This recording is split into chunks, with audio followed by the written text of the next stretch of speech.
spotlight.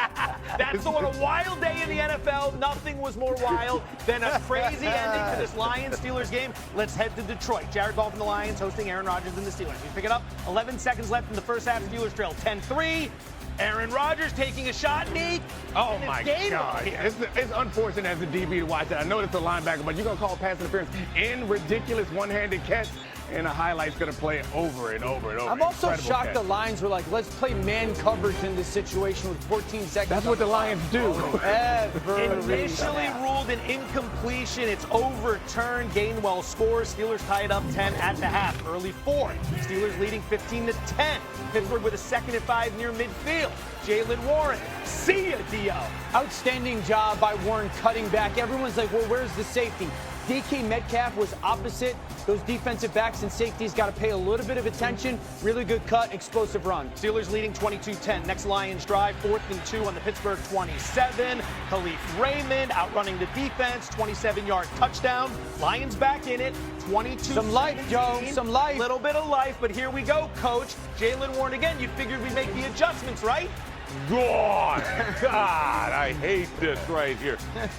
Horrible run defense all day for the Lions. All 3 Steelers touchdowns were from exactly 45 yards. Ensuing Lions drive under 5 minutes to play. 3rd and goal, 4-yard line. D.O., what do we have? A nice job by Jahmyr Gibbs in the flat. Need to have it kind of a condensed formation. Really good job getting the ball out. Here's where it gets interesting. Following the Steelers missed field goal under 2 minutes to play. Lions going for it. 4th and 2 from their own 35. Looks like it's over. Penalty. Yeah, this one is kind of bang, slowed down. It looks like he gets there a blink of an eye sooner, but if this isn't thrown, I'm not sitting there going, that I should like be that, PI. man. I like that. That one's close. We could be friends. We're going to get into one that's in not. the drive. 2nd and 10. Goff to Amon-Ra St. Brown. 24-yard drive. Lions threatening, and this is where it gets good. 30 seconds remaining. Lions, 1st and goal from the 1. Easy peasy. Look at this, Orlovsky. Yeah, this is a terrible pass interference. It's just sprint right. You're trying to get the outside receiver to go down and create traffic. He goes down. He gets pushed into the safety. He's just trying to finish his route and get through. That is not offensive pass interference. Isaac Tesla gets called for it, but the Lions still have a chance. We're 4th and goal now. Now take a look at this. Amon-Ra St. Brown, does he have it? What a stop by the Steelers. There's flags. He laterals, of all people. It's Jared Goff into the end zone. The Lions appear to have won. The refs converge. No one's happy about any of this. Neek, take me through what's happening here. Yeah, cheating is what's happening here. This is a good call. He ran right into him and threw both arms out, full extension, created separation. And then after that, the play after that was some really instinctive stuff, and it was impressive, but don't cheat. We get a second offensive PI there, and because the clock had run out, the game ends. Steelers 29-24. Here's Jared Goff. The one where Saint caught it that we thought was a touchdown. In my opinion, that's a bad call. And I don't but those happen. Listen, man, they got a tough job and they make calls that go our way all the time. The intervention I saw from those refs late in that game, I've never seen 2 offensive PIs to lose a game like that. A rare moment in sports talk where we will break down what may have been a controversial call. It doesn't happen very often in the sports world, but that's where we are going to begin today. Coach, did they get it right? They got the last one right, but they certainly got the previous one dead ass wrong. Like the defensive guy on the St. Brown touchdown, he's the guy that initiated the contact right here on Tesla. He initiated the contact. This is an awful call, and unfortunately, it cost the Lions a win here and probably a playoff spot. So this is atrocious right here. Now, on the other, the last one, okay, the last one, clearly it was a PI by Amon-Ra St. Brown. Yes, he goes in, and as soon as he extends with both hands, it's a penalty. So right here, you see, right here, he jumps into Ramsey and puts both hands on him. That's going to be called, and that's the appropriate call. All right? What St. Brown has to do in that situation, understand this is going to be a 3-man rush by Pittsburgh. And quite honestly, it was only a 2-man rush here. You're going to have time. You don't need to get the separation. You have plenty of time. And unfortunately, that was the outcome. But, there's no 2 ways about it. The first one to St. Brown was a touchdown. absolute touchdown. Can I offer a little bit of, like, I agree with you guys that play is never called. But you guys being a little disingenuous when you're saying that Tesla is trying to run his route. That's the way the play is designed. Right. He ran it effectively. They never call it, but he is intentionally trying to set that pick and screen. I agree in this situation, I've never seen that call, but I understand the referee's rationale. And I think the Lions would also say that while this was the last call or one of the final calls that helped to decide this game, that's not the reason why they lost. No. The reason why they lost because they had big explosive runs being made time after time in that game. That's what killed them. Yeah, I agree with the refereeing and all that. I think the first one's a miss. The second one's the right call. The bigger takeaway for me is I think it's one of the most impressive wins by anybody in the NFL this year by Pittsburgh. I would have not guessed that Pittsburgh would have gone into Detroit and whooped Detroit on both sides of the line of scrimmage. This is a defense in Pittsburgh that everybody was running the football on. Detroit could not run the ball at all. And then vice versa, this is an offense that, running the ball is like, let's just be efficient. And they create the explosive runs. And the other part is this. In the last 3 weeks, I would tell you that Aaron Rodgers is throwing the football the best that he has since 2022. So we're talking 3+ years, this 3-week stretch of throwing the ball and some of the throws that he has made. So if this offense is going to have some of these explosive runs and Rodgers is going to do whatever he wants with the football, this is a team that has my attention more after this performance than it had up until a month ago. So a few weeks ago, the fans in Pittsburgh were calling for Mike Tomlin's job. We do this every year. We do it every year. Fire Tomlin! Fire Tomlin! Since then, they've won 3 straight games. And let me remind you, for all the talk there's been about the Baltimore Ravens, ESPN bet saying the Ravens are going to win the division when they're 1-5. The Steelers now are 1 win away from putting away the AFC North. 1 win or 1 Ravens loss.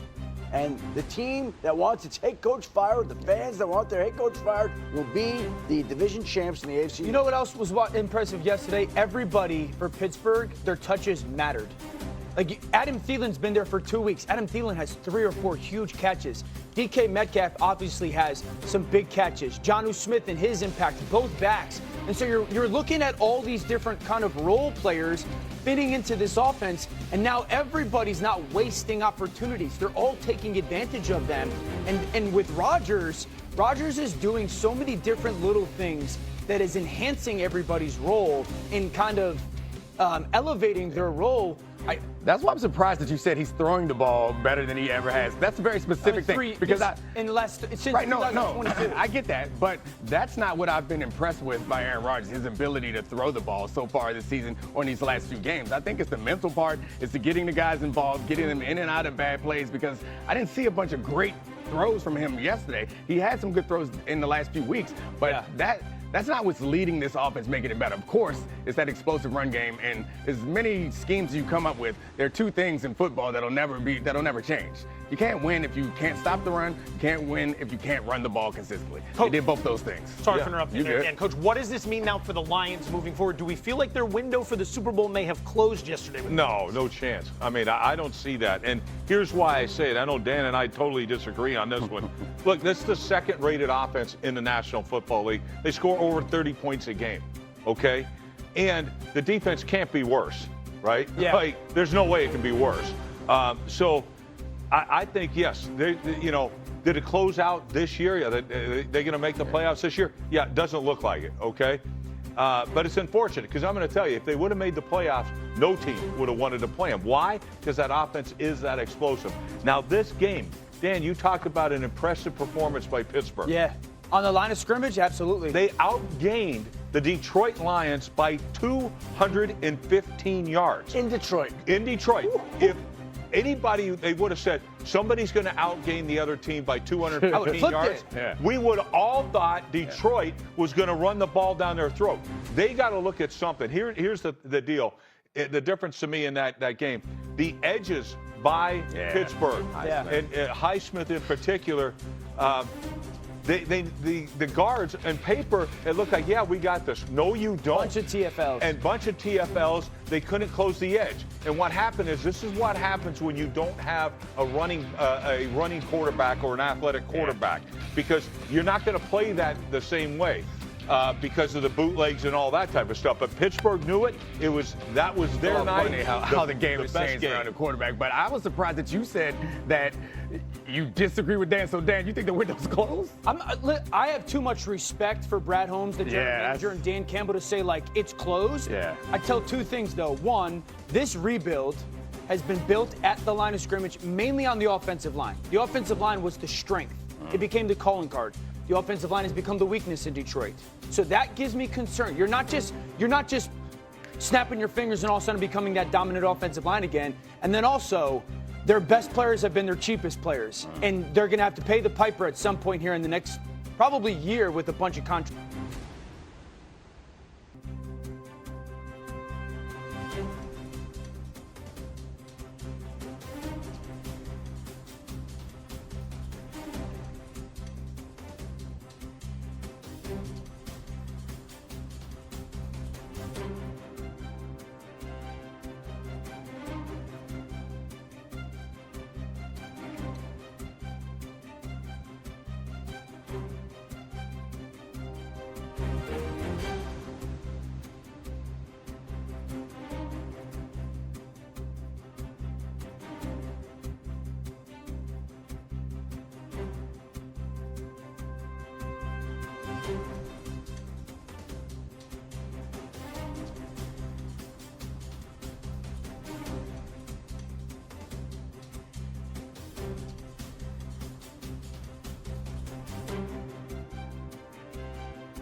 Bye.